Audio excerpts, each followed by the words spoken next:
Unsur-unsur dalam komunikasi.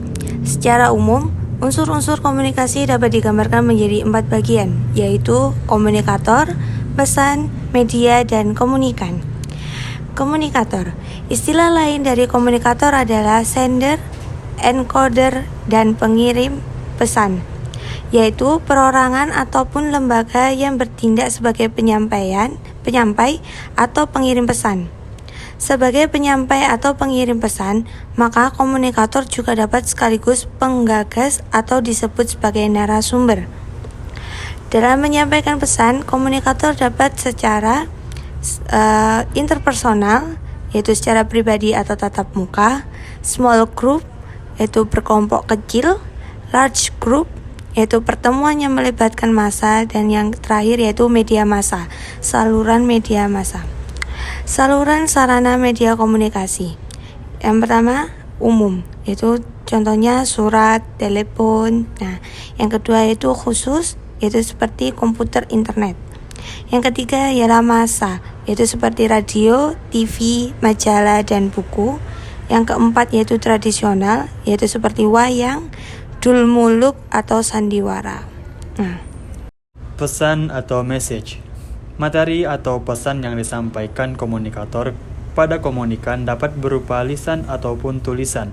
Selain itu, dapat berupa lambang-lambang, gambar, warna, atau isyarat-isyarat lainnya yang dilakukan dengan menggunakan bahasa verbal maupun non-verbal dan harus dimengerti oleh keduanya.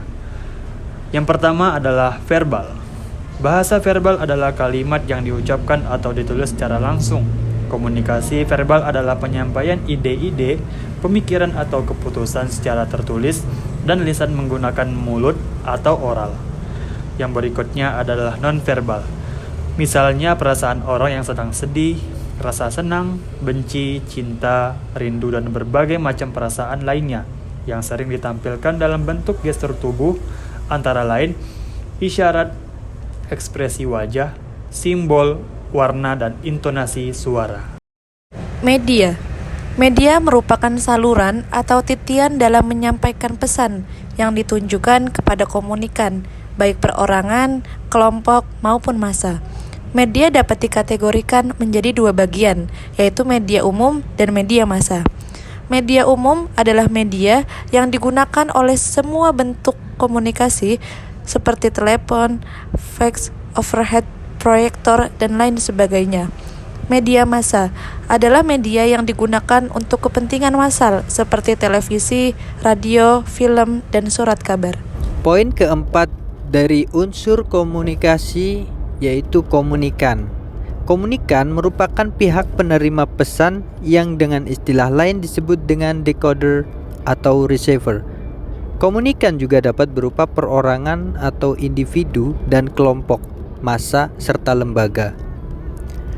Gejala psikis komunikan itu ada 2. Yang pertama, emosi, yaitu sentimen dan perasaan yang cenderung meninggi ataupun sebaliknya.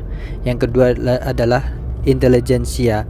Intelijensia atau rasio cenderung menurun, atau dengan kata lain, pada saat itu komunikan lebih banyak menggunakan emosi sehingga pesan yang disampaikan belum tentu diterima atau dipahami di benaknya. Kondisi psikis komunikan yang dapat mempengaruhi sugesti antara lain ada 7 macam.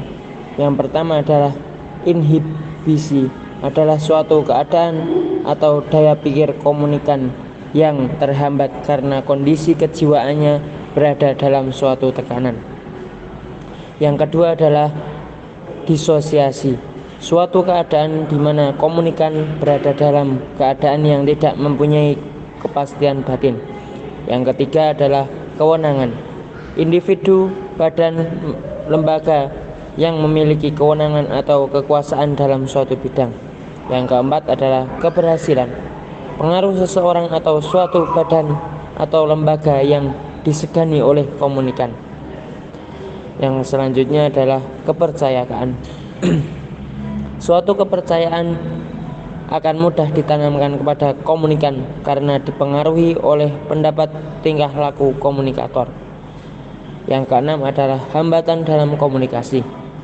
Poin pertama adalah adanya gangguan dari dalam atau luar. Yang kedua, hambatan kejiwaan komunikator. Yang ketiga, adanya kecurigaan. Yang keempat, sikap kebiasaan yang tidak pada tempatnya. Yang terakhir, yaitu nomor 7 adalah faktor pelancar komunikasi. Poin pertama adalah kredibilitas. Kedua adalah kewenangan. Ketiga, wibawa. Keempat, penugasan bahasa. Yang kelima, penyajian materi. Yang keenam, menghindari nonverbal yang sulit dimengerti. Yang ketujuh, kondisi teknis.